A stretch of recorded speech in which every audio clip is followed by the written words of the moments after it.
बिस्मिल्लाहिर्रहमानिर्रहीम।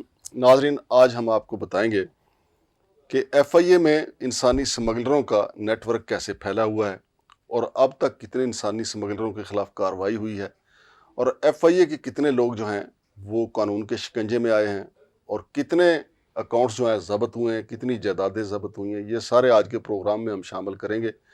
लेकिन जब तक बड़े हादसे नहीं होते हम उस वक्त तक एक्शन नहीं लेते।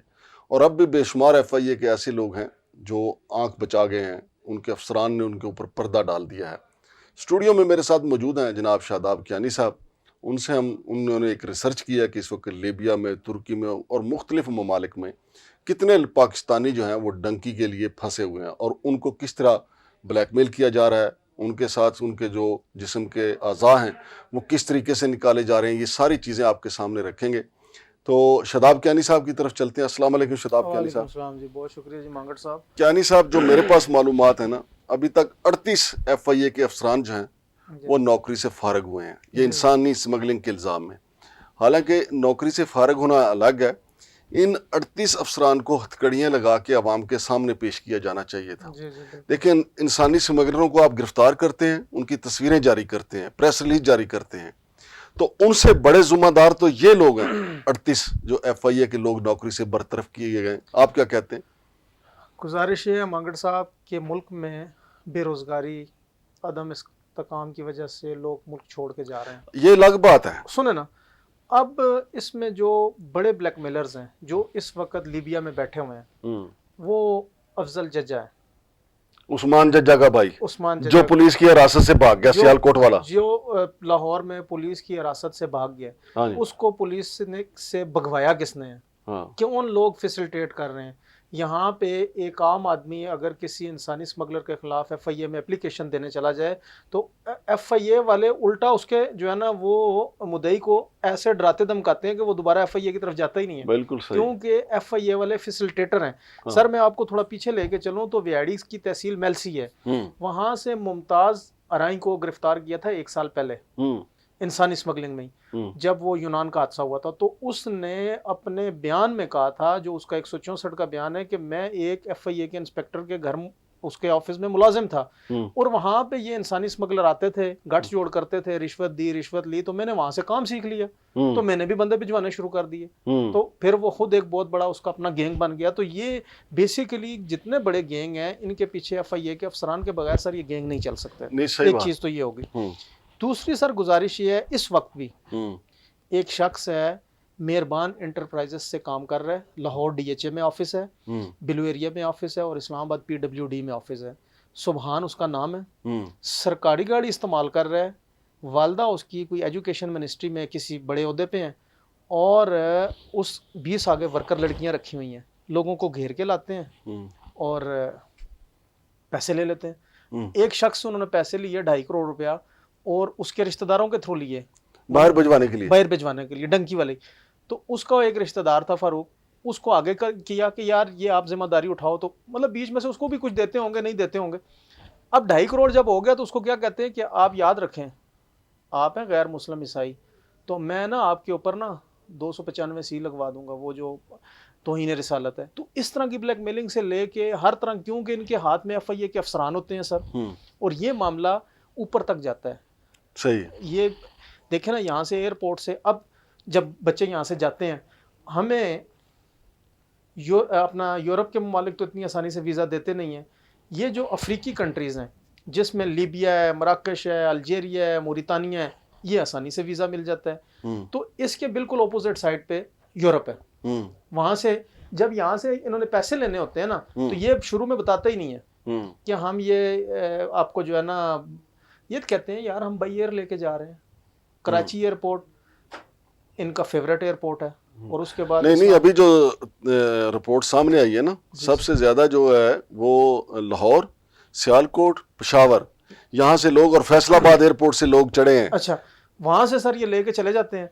आगे जब जाते हैं तो लीबिया में अफजल जज्जा और इसके ग्रुप ने अपनी जेलें बनाई हुई हैं। बंदों से मोबाइल ले लेते हैं, वाईफाई उनको मिलता नहीं है तो उनके घर से पैसे मंगवाए जाते हैं, उनके गुर्दे निकाले जाते हैं, उनकी और जो कीमती चीज़ है सर, फिर उसके बाद ये मुर्गा आगे बिकता है। और उनकी अपनी लैंग्वेज में जब वो ये कहते हैं तो वो ये जो अब जिसके जिक्र हम कर रहे हैं ये मोरितानिया के मगरबी अफ्रीका से ये निकला है और इसने 2 जनवरी को यहाँ से निकला है और इसने 3 जनवरी को स्पेन में पहुंचना था, जबकि ये स्पेन नहीं गया जो हादसा हुआ है जिसमें टोटल 86 लोग सवार थे और पाकिस्तानी 44 लोगों की डेथ हुई है और 65 पाकिस्तानी थे इसमें टोटल। अब इस पूरी कश्ती में जो है ना वो 36 लोग और ये 13 दिन समंदर में खड़ा रहा, उनको ब्लैकमेल करते रहे, मारते रहे, वो तो उनकी वीडियो सामने आई है। बिल्कुल हकीकत है सर, जो उसमें से बचे हैं, जो बच्चे बच गए हैं उनके बयानात आए हैं कि हथौड़े मारते थे सर उनके सरों में, नंगा खड़ा करते थे उनको ठंडे पानी में और हवा में, और उनको कहते थे घर से पैसे मंगवाएं, और उस कश्ती के अंदर इतना खाने पीने का सामान भी नहीं था। नहीं मेरे अब अरे सुने ना, खाने पीने का तो वो देते ही नहीं। 38 FIA के अफसर, मेरी तो फोकस जो है ना वो FIA के जो फैसिलिटेटर हैं। अब मैं आपको 2 चीजें बताता हूँ सर। फैसिलिटेटर मैंने आपको बताया ना, अफजल जज्जा। ओ सर वो तो माफिया है ना, माफिया है बिल्कुल, वो तो इंसानी स्मगलर हैं। यहाँ से बंदे कैसे जाते हैं? अब एक इंस्पेक्टर है शबीर FIA के, उन्होंने 2 मेरे मंडी बहाउद्दीन के बंदे, एक का नाम था कफील हुसैन, दूसरे का नाम था अब्दुल्ला, उनको फेक वीजों पे उन्होंने यहाँ से बुसनिया के लिए चढ़ाई कराई और उनके जो इमीडिएट बॉस हैं उन्होंने उनको 1 माह की छुट्टी देकर लंदन भेज दिया। तो हालांकि तुर्किश एयरलाइन ने उन दोनों को पकड़ा और शिकायत की, उस पर कोई कार्रवाई नहीं हुई। बड़ी शिकायत आई और कोई कार्रवाई नहीं हुई सर। ऐसे हुआ सर, इसमें एक जो है ना वो क्राइसिस मैनेजमेंट यूनिट होता है वजारत खारजा का, वो पिछले कितने सालों से काम ही नहीं कर रहा, अभी उसको फाल किया गया एक एग्जीक्यूटिव ऑर्डर के थ्रू। वो पिछले कितने सालों से काम, अब ये क्राइसिस मैनेजमेंट यूनिट क्या करेगा? ये जो बच्चे हमारे फंसे हुए हैं ना सर, अभी इस वक्त एक बात मैं भूल गया हूँ आपको बताता चलूं कि 9000 के करीब इस वक्त रिपोर्ट है सर, लीबिया में पाकिस्तानी बच्चे फंसे हुए हैं जो ब्लैकमेल हो रहे हैं, उनकी फैमिलीज ब्लैकमेल हो रही हैं और उनको ये कहा जा रहा है कि अगर आप मीडिया पे जाएंगे तो आपके बच्चा जिंदा नहीं बचेगा। वो बेचारे इस वजह से, डर की वजह से सामने भी नहीं आ रहे। अच्छा, इसी तरह कोई 1500 से करीब हमारे 1500 बच्चे जो हैं वो इस वक्त यहाँ पे सर अल्जीरिया में है और मराकश में सबसे ज्यादा, इससे भी ज्यादा है, वो 3000 से भी ज्यादा है। मुझे तो लगता है तुर्की में ज्यादा है हमारे, और यहाँ से तुर्की तो पहला स्टॉप है ना सर, तुर्की से भी यूरोप का वो है। तो अब ये सारे बच्चे अगर इनको जो पहुंचे हुए उनको रेस्क्यू करने के लिए ये क्राइसिस मैनेजमेंट यूनिट है कि इनको रेस्क्यू करके वापस लाया जाए, लेकिन वो तो आगे ही जेल में पड़े हुए हैं और वहाँ की इंतजामिया के लोग भी इनके साथ मिले हुए हैं, खुसूसन लीबिया की। लीबिया के अंदर 9000 पाकिस्तानी इस वक्त मौजूद हैं हमारी रिपोर्ट्स के मुताबिक, और वो 9000 बच्चों को ब्लैकमेल हो रहे हैं।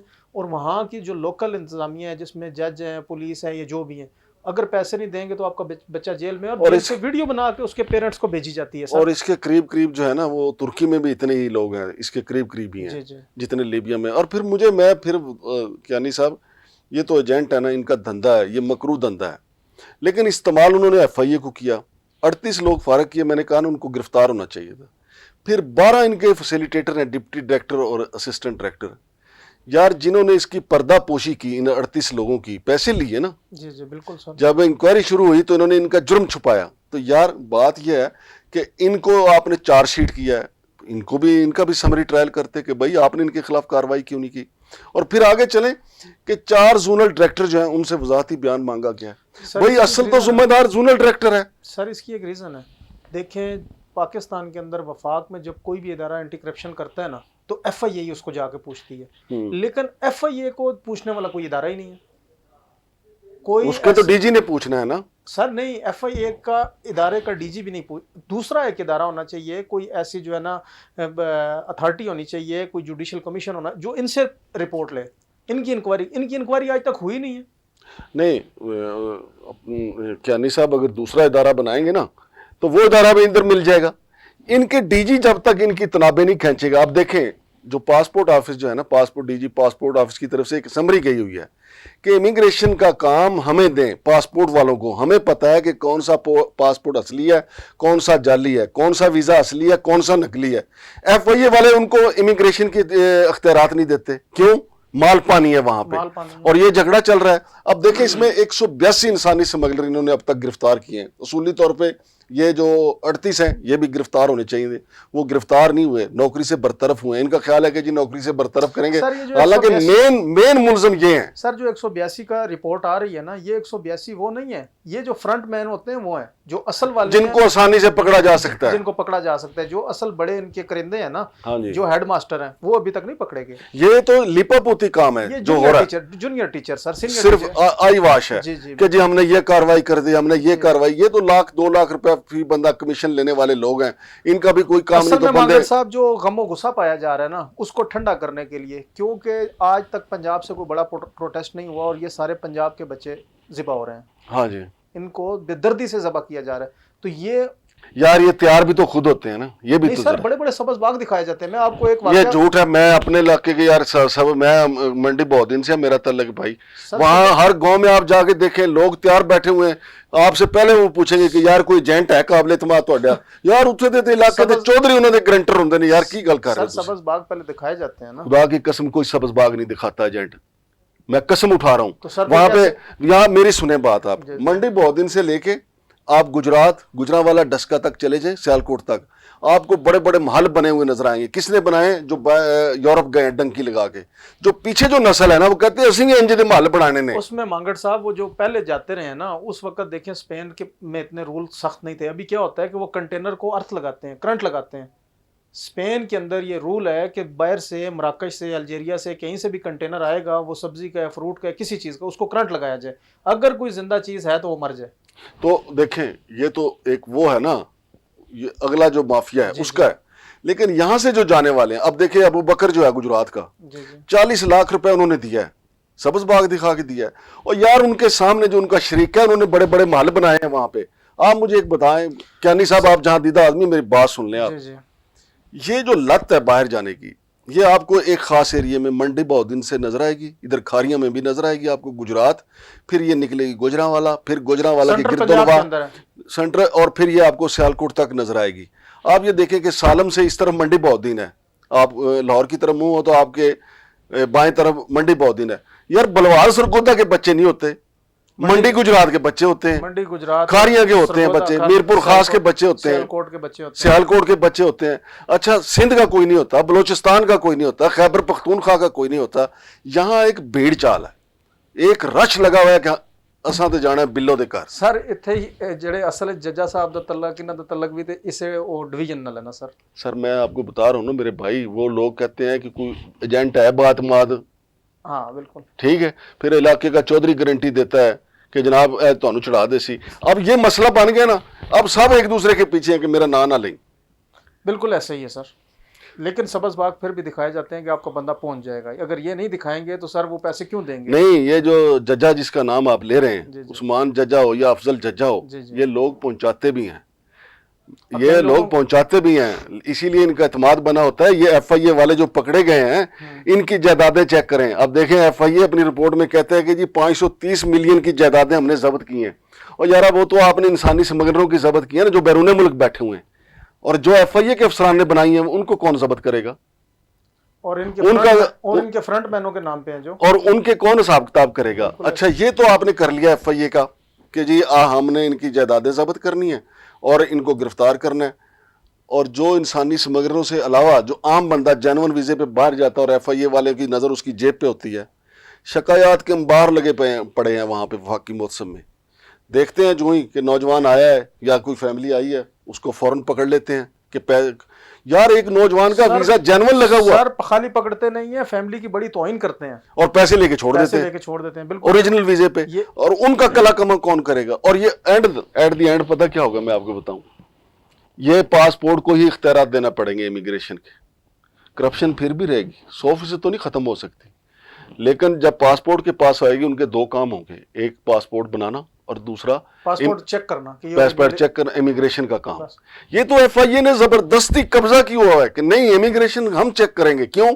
हमने माल बनाना है, हमने लोगों को बाहर भिजवाना है, ये धंधा है। और इनके साथ सर फिर सारी जो मौजूदा भी अपना एम्बेसी में जाते हैं, जो जेरी है, दूसरे तीसरे, ये सारे इदारे। अच्छा, ये जो दो बुसनिया वाले थे, इनमें जेरी का नाम आया कि जेरी वाले मुलव्वस थे। जब वो वापस आए हैं ना, अब उनको पकड़ के ये तफ्तीश होनी चाहिए थी ना कि भाई आपको यहाँ से किसने अपलोड किया, जो दोनों, कफील हुसैन और अब्दुल्ला। हाँ, और लेकिन जहरी वालों ने उनके कागज छीन लिए, वो और उनके सामने फाड़ दिए। अब देखें ये क्योंकि जज ने तो सर देखने होते हैं सबूत देखने होते हैं, सबूत रहेगा नहीं तो वो किधर से वो साबित और करेंगे? उनको वहां एयरपोर्ट से एफआईए ने बाइज्जत बरी करके घर भेज दिया। जी बिल्कुल। हालांकि जो जाली वीजा था अलग पर्चा था, और उनका ट्रैवल हिस्ट्री अलग पर्चा था, और एफआईए के जो इन्वॉल्वमेंट थी अलग पर्चा था, जहरी वालों की इन्वॉल्वमेंट अलग पर्चा था। लेकिन यहाँ सिस्टम ही सारा बोधा, उसमें उनके अपने भाई अफसरान और जहरी फंस रही थी, इस वजह से उन्होंने फाड़ने थे। बहुत शुक्रिया जनाब शादाब कियानी साहब। तो नाज़रीन ये सूरत हाल है। अभी देखते हैं एफआईए वाले और कितनी अपनी काली भेड़ों के खिलाफ कार्रवाई करेंगे, लेकिन बहुत मुश्किल है। ये सिर्फ आई वाश हो रहा है, ये आंखों को दिखाने के लिए हो रहा है कि जी हम बड़ी कार्रवाई कर रहे हैं। क्योंकि अगर 38 अफसरान को फारग किया गया है, इनका कहना है कि जी हमने अपने 38 मुलाजमिन फारग किए हैं, तो गिरफ्तार क्यों नहीं किए? जब वो इंसानी स्मगलरों के साथ थे तो गिरफ्तार क्यों नहीं किए? अब देखते हैं कि आगे एफआईए वाले क्या करते हैं। लेकिन जब तक ये इख्तियारात जो हैं इमिग्रेशन के पासपोर्ट वालों को नहीं मिलेंगे, ये धंधा चलता रहेगा। शमशाद मांगट और शादाब कियानी को इजाज़त दीजिए। अल्लाह हाफिज़।